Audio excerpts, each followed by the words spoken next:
Today we're going to talk about Team Gold's mentor, Dr. Wyrd. My old friend Sean McDonald came up with the name and I made the character. His first appearance was in a comic book we worked on together in the 80s. If I had a scanner, I'd show you a picture. When Sean created the name, he pointed out that the word Wyrd can mean doom, fate, or strange. So, Dr. Wyrd is like Dr. Doom, Dr. Fate, and Dr. Strange all in one. I was originally going to call him the Baron, which I still think is a cool name, but Dr. Wyrd is a lot better. Dr. Wyrd is a descendant of the legendary wizard Faust, but in the Paladin universe, Faust didn't really sell his soul to the devil. He was a Jewish scholar who was falsely accused by anti-Semitic rivals. Dr. Wyrd is Catholic, not Jewish, but he's proud of his family history and he's spoken up in defense of Faust. In the Immortal Paladin series, when Charlie realized my powers were magical, he called the Order of Merlin for advice, and they sent Dr. Wyrd. So Dr. Wyrd was the first to realize that Melissa and I are Volsung. So when we formed Team Gold, Dr. Wyrd volunteered to be our mentor. Everyone thinks I'm the leader of the team, but really it's Dr. Wyrd. I'm just the most famous member of the team. Dr. Wyrd was kind of difficult to make in City of Heroes, and I even went on the forums to ask for advice. You see, in the cartoon he uses spells just like a wizard from Dungeons & Dragons Online, which is a very different game. So to adapt him to City of Heroes, I had to make some choices and a few sacrifices. Of course, some things work better in City of Heroes, so it balances out and he's a good character.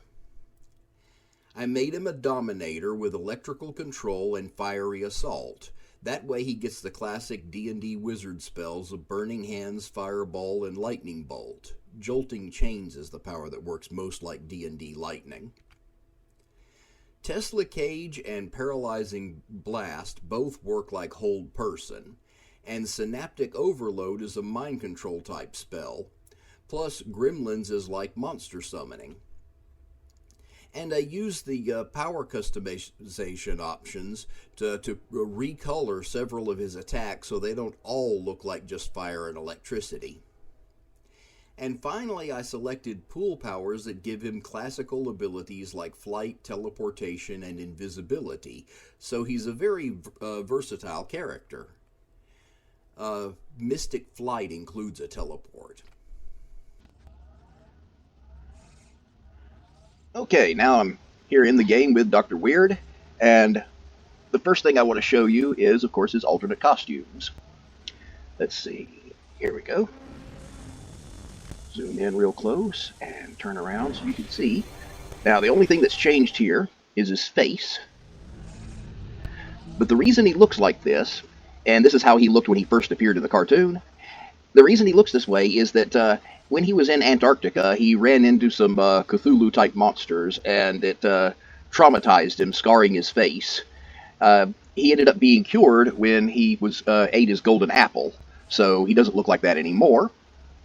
And this alternate costume is a disguise he wore, not in our current series, but way back in the original The Mighty Paladin cartoon series, when he went on a secret mission to a tropical island. He was posing as the head of a private school, and being from Germany, he doesn't really know American culture all that well, and he thought this is how Southern gentlemen were supposed to dress.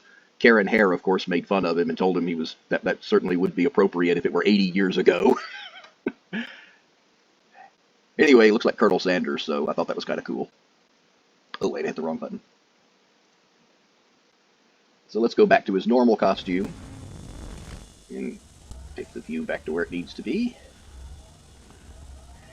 And now, unlike most of my characters, Dr. Wyrd has been playing with someone else on a regular basis, so he's not a solo guy. And because of that, I'm going to go into the options and turn off earning experience. That way I won't out-level the person I'm gaming with, because that would be kind of rude. Let's see. There we go, no experience. And now I can take him down here and show you what he's like in action.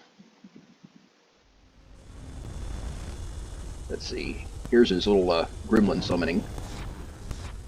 That purple aura around him is a power that absorbs energy from opponents that get too close to him. And now let's turn him invisible. And we'll go flying around looking for someone to fight. Those guys are... Oh, now there's a bunch... These guys are pretty low level compared to me, but there's a bunch of them, and I just want to demonstrate his power, so I guess I can handle them. I'm not getting experience anyway. Let's see. Now that sniper shot power, I made it black, and I call it my death spell.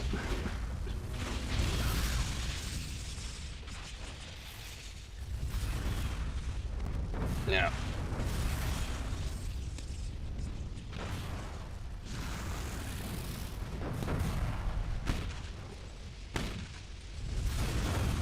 this purple blast here is what I call my magic missiles.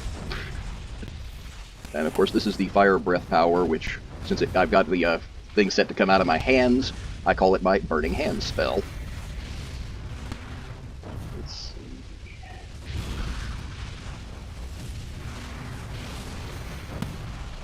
Of course, what I call the spells only matters to me and to people who like Dungeons and Dragons.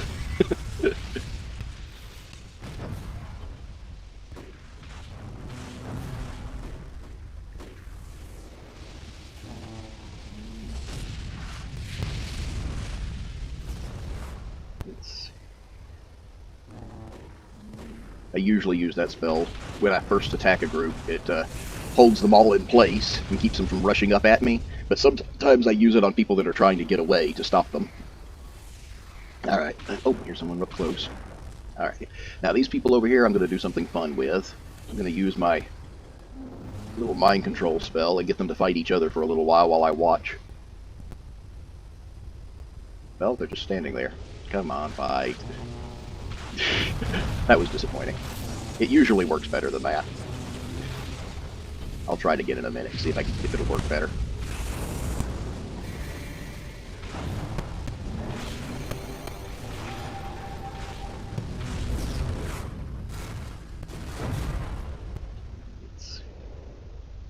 It takes forever to recharge. I'll try something else. Lightning bolts.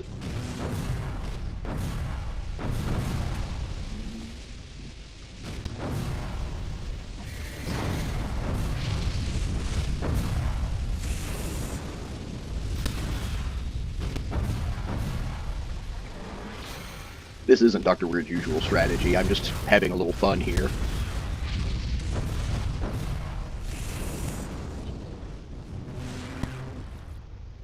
Oh, and he has a magic wand, too. Here we go. In the actual comic, online comic, Dr. Wyrd did use a wand once, but it wasn't an attack. It was a wand that was used to detect traps. He commented at the time that there were some differences between Dungeons and Dragons in the game and the way things work in the actual Paladin universe. And one of the things he said was that once he's detected traps, he can do things to disarm them, like setting them off from a safe distance using telekinesis and stuff like that. And of course, if they were magical traps, he could just use Dispel Magic. But he mentioned that this was different from the game Dungeons and Dragons, because in the game, the only people who can disarm traps are thieves. And he says that Gary Gygax made it that way just so that the thief class wouldn't be completely useless. And of course all of Team Gold agreed with him instantly and said, well, I'm glad we don't actually need a thief because thieves suck. That, by the way, is the reason why all of the Dungeons and Dragons movies that have ever been made have sucked, because they all focus way too heavily on thieves, and thieves are the most hated class in the game. Yeah, there are some people who like thieves, and they're not allowed to play with me, or any of my friends.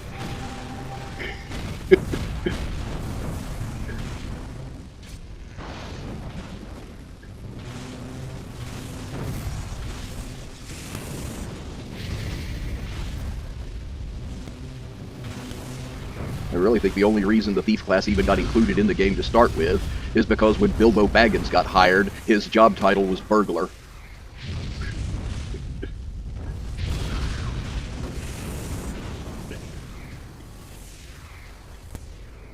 Anyway, that's my rant for today. I'm done with it. And I think you've seen enough of Dr. Wyrd in action. Like I said, he doesn't usually play in this manner. He usually plays with a partner. And his partner, by the way, is named Captain Bubblegum.